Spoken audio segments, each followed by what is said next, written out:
It's 10 a.m. and this is WKYT Midmorning. Lexington receives a massive federal grant, one of the largest in the history of the city. Controversy in Richmond, where the wives of police officers protest for better salaries for their husbands. And history is going on right now. Hillary Clinton has become the first woman ever officially nominated by a major party for President of the United States.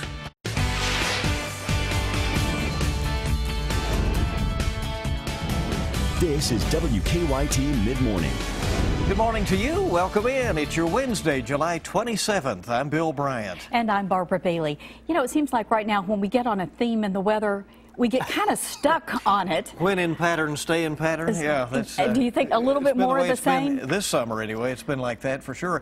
And now we're shifting into a more rainy pattern for a day or two. Let's check in with Micah. You know, that's the best way to put it, Barb. Absolutely. We get stuck in a pattern for like 3 to 5 days for the most part this July, and also making your way back toward June and May. I mean, you get in a rainy pattern, you stay there. Then you get into a hot pattern, you stay there. Then here comes another rainy pattern, what we're seeing outside at this moment. Frankfurt at 81 degrees. Lexington coming in at 81. Not a great chance of rain today. It's hit and miss just like the past couple of days, but it really increases tomorrow. I'll show you widespread rain. We'll talk all about that coming up. Okay, we'll see you then. Thank you. Well, it's day 3 of the Democratic National Convention, a day expected to highlight Hillary Clinton's political experience. The former Secretary of State and former Senator made history last night as she became the first female presidential nominee of a major political party. Her husband, former President Bill Clinton, served as her strongest character witness. Jamie Yukas has the report from Philadelphia. Hillary Clinton made a surprise satellite appearance at the DNC last night with a message to young women watching her make history. I may become the first woman president, but one of you is next. Thank you all. I can't wait to join you in Philadelphia. Moments before, former President Bill Clinton delivered a deeply personal address, during which he spoke about his partnership with his wife and called her a change maker. Hillary will make us stronger together. You know it because she spent a lifetime doing it. I hope you'll elect her. The former Secretary of State became the first woman to be nominated for president with help from her former rival, Bernie Sanders. And I move that Hillary Clinton be selected as the nominee of the Democratic Party for President of the United States. After Clinton was declared the nominee, angry Sanders supporters walked off the floor. Not everyone is ready to support Hillary Clinton as the nominee, despite Bernie Sanders using roll call for his state of Vermont to try to unify the party. Dozens of demonstrators rallied outside the arena late into the night. It is important that we send a loud and clear message to the DNC. Some Sanders delegates say it's time to move on. You will vote for Hillary Clinton this fall, even as a Bernie delegate? Yes, I will. He has asked us to do that, so I will do that as a loyal Democrat. President Obama and Vice President Joe Biden will address the convention tonight. Jamie Yukas, CBS News, Philadelphia. Now, Kentucky Secretary of State Allison Lundergan Grimes was one of the first speakers to address the delegates on day 2 at the Democratic National Convention. Grimes, who is a close friend of the Clinton family, stressed Hillary Clinton's support for equal rights for Americans. More than anything else, she loves to listen. The Hillary I know fights for all people through causes we have both championed, including equal pay. Grimes also offered some insight into Clinton's personal side. She called her a family-oriented grandmother. Donald Trump isn't keeping silent as Democrats hold their convention.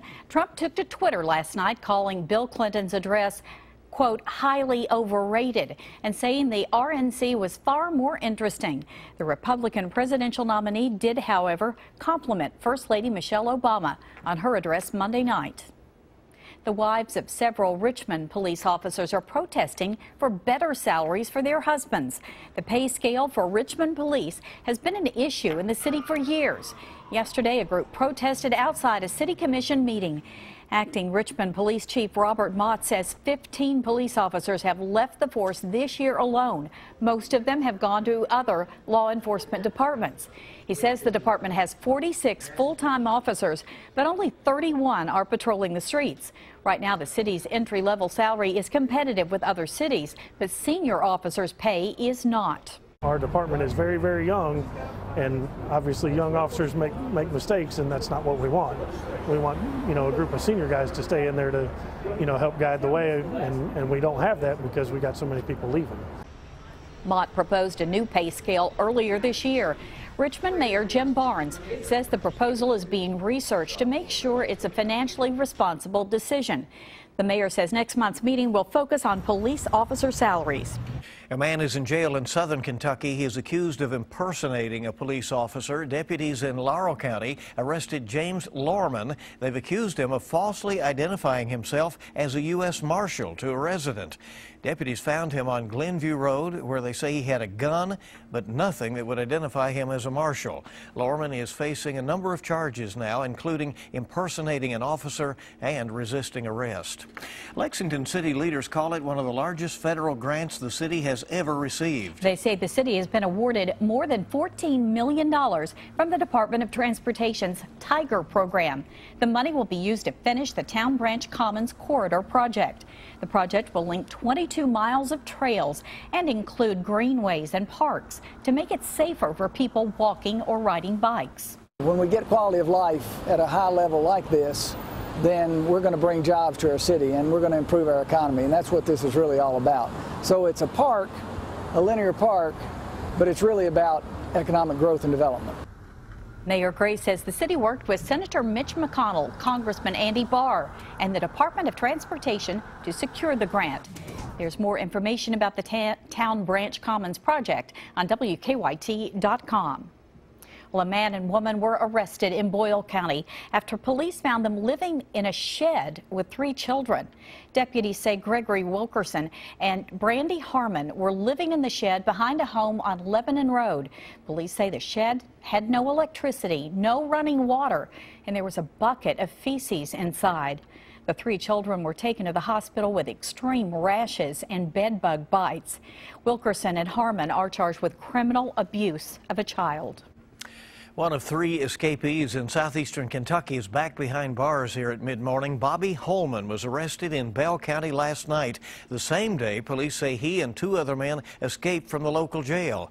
Our sister station, WYMT, was there as Holman was loaded up into a squad car in Middlesboro and then taken back to jail. But this morning, police are still looking for 2 other men who they say also escaped with Holman. Gary Mills and Raymond Farr are still on the run. Police say the men escaped yesterday morning by walking out of a door that was left open to try to cool the jail down. They say it had reached 115 to 120 degrees inside the jail over several days. Farr was serving time for criminal mischief. Mills was in jail accused in several car thefts and for allegedly attacking a woman in her Bell County home. State police have identified a body that was found over the weekend in the Green River. Troopers say the victim is 22-year-old Kristen Edwards of Barron County. Someone fishing in the river in Hart County found her body dismembered and in a container. Investigators say Edwards was murdered. They are not releasing any more details at this point.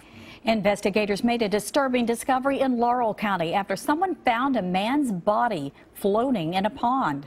The Laurel County Sheriff's Office says it happened off Locust Grove Road when a neighbor found Lonnie Borez's body in the pond. Deputies say Borez lived in the area, but they're not sure what caused his death. An Owsley County homeowner says he had no choice but to shoot and kill a man who pulled a gun on him in his own home. We first broke the news of the shooting on WKYT yesterday morning. James Stewart says he woke up to a woman knocking on his door and asking for help. But moments later, Stewart says a man showed up threatening him and his family. Fearing for his safety and the safety of his family, Stewart shot and killed the man. I didn't want to do what I did this morning, but I didn't want him going in there and maybe raping my wife, robbing my wife, killing her, whatever. Police identified the man killed as Charles Harris. They say the woman who knocked on the door, Linda Peters, was shot in the arm. They also say a third person, Jamie Farthing, was charged with robbery. Police have not filed any charges against Stewart and apparently do not expect to. We have a traffic alert in Rockcastle County. A pair of crashes involving semis as the northbound lanes of I-75 shut down. WKYT's Phil Pendleton just sent us this picture just south of exit 59. The Kentucky Transportation Cabinet has not said how long the northbound lanes will be closed, but certainly if you are heading that way, you need to keep it in mind. Right, and again, that's the South Mount Vernon exit there, so heads up on that. We'll keep it right here this mid-morning. More to come, kids and cops and ice cream. One city is hoping it's a winning combination. Well, check that out, and carpool karaoke, more popular than ever, and now it's getting its own series. Few showers in our southern zones at this moment. It's hit and miss again for today, but it's more widespread tomorrow, which means more of us will see that heavy rain tomorrow. We'll get into that forecast coming up. Now, your zone-by-zone forecast with meteorologist Micah Harris. Over Lancaster and also Stanford at this time this morning, we're looking at a couple of showers out and about. They're moving over toward the east-northeast. So it's heading toward Berea and also Crab Orchard, Broadhead. Just got at least a shower around that Broadhead area, and yeah, most of that's going to stay just to the north of you. Mount Vernon getting some sprinkles. Don't forget that traffic advisory there on I-75 northbound through that Mount Vernon area that just reminded me of that in Rockcastle County. That's going to be a northbound I-75 semi has jackknifed, and it's going to take a couple of hours to get that cleaned up. It's going to be just before the first Mount Vernon exit. It's right around mile marker 57, so just keep that in mind as you're traveling northbound. And it's probably good news. Well, I don't know if it's good news, but you're about to run in some rain if you weren't backed up in that area. But if you're about to take off, just know you might want to give it a couple of hours heading northbound or take an alternate route. Check this out. Past 7 out of 8 days have featured highs 90 to 95 degrees. 90 to 95 degrees the past 7 to 8 days. Before that, we weren't even close. The reason being, like Barb was talking about this morning, we have just strands of days. When we get in a pattern, we kind of stay there for about a week, and then we get into another pattern. 2 weeks ago, it was a rainy pattern. Last week, it was very hot, obviously. 7 out of 8. 90 to 95 degrees. Now we're back into the rainy pattern, and it's going to hold our temperatures down today with the cloud cover out and about, and also that being on an increase later on this afternoon. With the rain chances, watch our temperatures. 87 degrees. So some of us could reach 90 degrees, but for the most part, we're going to stay below that, mid to upper 70s today. We get into your afternoon. There's bits and pieces of rain. You can see that. There's 7 p.m., and it's hit and miss. It's going to be another day of that where some people see rain, heavy rain. Some people don't see anything at all. And believe it or not, there have been some people that haven't seen rain at all this week. So it's been so hit and miss, and it's going to be that way today. Now, tomorrow, that's a different story. You saw that during the morning hours, then overnight. We get into the afternoon. Look at all this rain. That is some nasty, heavy rain right there. It's going to be a soggy day tomorrow for virtually everybody. We have an 80% chance of rain, but more than likely, just looking at the latest weather data, we might even have to bump that up to 100%, as it looks like most everybody will see some rain tomorrow. It's going to be hard-pressed to actually get some events in, some plans tomorrow. Don't plan on cooking out, grilling out tomorrow afternoon. It's just not going to happen for you. Now, Friday, Saturday, and Sunday, they don't look like washouts. More of the hit-and-miss variety like we've been going through. So just it's not a plan carefully around all the rest of it. Rain might put your charcoal out tomorrow, yes, right? It will. Absolutely. Okay, now, this is a great story. Police in St. Louis have a new tool for community outreach, an ice cream truck. Yeah, officers are going to be giving out free ice cream treats at events, at parks, schools in the city. It's all part of Operation Polar Cops. The St. Louis Police Foundation purchased the new ice cream truck, and 6,000 ice cream treats and frozen novelties were donated to stock it. Officers say it's a great way to build relations between police and the community. St. Louis Police Chief Sam Dotson says he hopes the truck will make a lasting impression on kids and give them some good childhood memories as well. I love that. I want Polar Police right here in Lexington. Wouldn't that be fun? That'd be neat. That's good. Well, get ready for more carpool karaoke. And meet the actresses who are proud to call themselves bad moms. Chris Martinez has your eye on entertainment. Apple Music and CBS Television Studios are teaming up for a new carpool karaoke series. It will be based on the wildly popular segment from The Late Late Show with James Corden. 16 episodes will stream on Apple Music. There is no premiere date yet.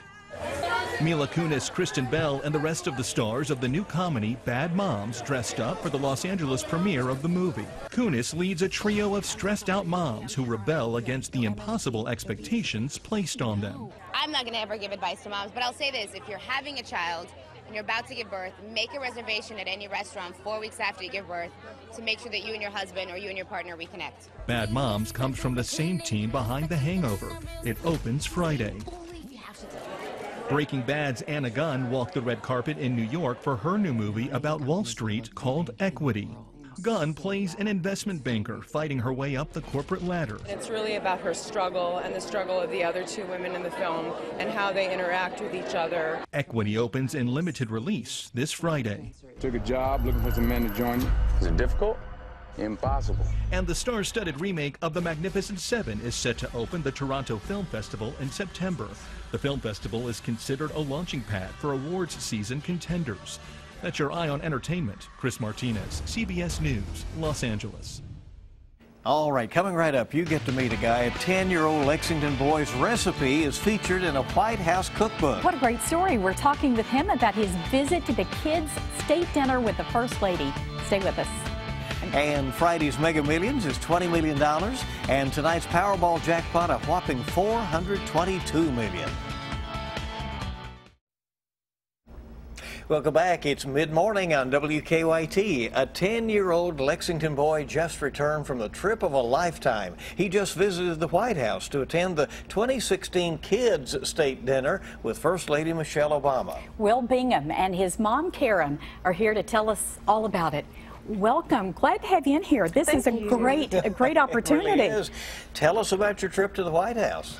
It was mind-blowing, really. It was awesome. We got to meet the First Lady and have lunch with her and get to go to the Smithsonian and all. Oh, that's really cool. What was that like, meeting the First Lady? How was she? She was sweet and she was tall. Really tall? What did you talk about when you were with her? Well, she was sort of talking to all of us, like in the audience. She asked if we were having a good time and if we had a good trip, and she gave us hugs. Yeah, she's very nice. So you actually got a hug too. Yeah. Hey, tell us how this all came about. Understand it has to do with a recipe submission, right? Yes. So we heard about Michelle Obama had a contest for a healthy recipe, and Will and I enjoy cooking, so we came up with this recipe, and we're so surprised when he won. Yeah. Well, tell us about the recipe. Have you always liked cooking together? Yes, we have. Well, tell us about your recipe. What did you make? We made one bag bluegrass bake. That was the name.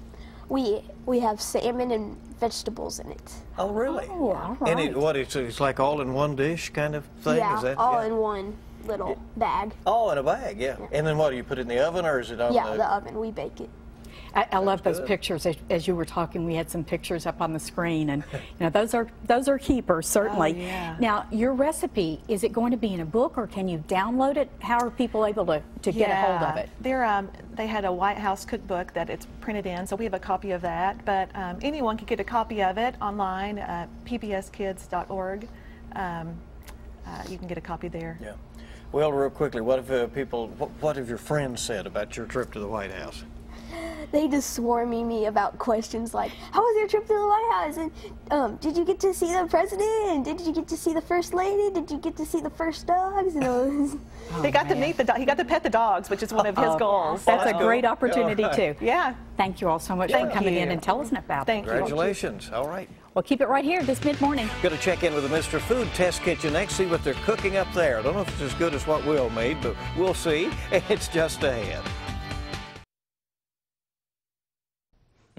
Nothing's better than a good old-fashioned BLT. You know, as we approach the halfway point of summer, we may be getting a little burnout eating the same old side dishes every time the family gets together. So to keep things fresh, we came up with a twist on a basic macaroni salad that's inspired by a BLT. So if you love bacon, lettuce, and tomato like I do, then you'll love this. We start off by cooking a pound of elbow macaroni until it's tender. We drain it, rinse it, and drain it again. While that cools, we mix together some mayo and a few off-the-shelf spices. Now we add the pasta to this, along with some cherry tomatoes that we've cut up, a handful of baby spinach, and a bit of crumbled cooked bacon. You see, it has everything we love about a BLT, combined with the goodness of macaroni salad. Once this chills and all the flavors blend together, get ready to introduce your family to an old standby with a new smoky twist. And as always, you can get the recipe on our website. Just type in BLT macaroni salad. I know you'll be glad you did. After all, anything with bacon in it is good in my book. I'm Howard in the Mr. Food Test Kitchen, where today we found a comforting kind of way for you to say, "Ooh, it's so good." All right. That didn't look that bad. It looked It's good. not all that bad. Okay, let's talk about the heavy rainfall threat. That's what we're really looking for. Remember, today is much like past couple of days. Some of us see rain, some of us do not. Most of us don't. Most of us have not seen rain, but some of us will here and there. Yesterday it was I-64 northbound. That was your best opportunity, and that's where most of it fell. And now today, it looks like most of it should be southbound, but you still can't rule out some I-64 north. So it's just kind of, it's just like that, hit and miss. Tomorrow, more widespread, guys. Most of us will see rain tomorrow. Virtually everybody will. And it's not just rain. We're talking about heavy rain. Really too. heavy rain. Yeah, All absolutely. right. Be ready for that. Okay. Thank you so much for joining us for Mid-Morning. Don't forget, we have the latest news, the updated weather, and sports at noon. Your news always on at WKYT.com. Have a great day. Right.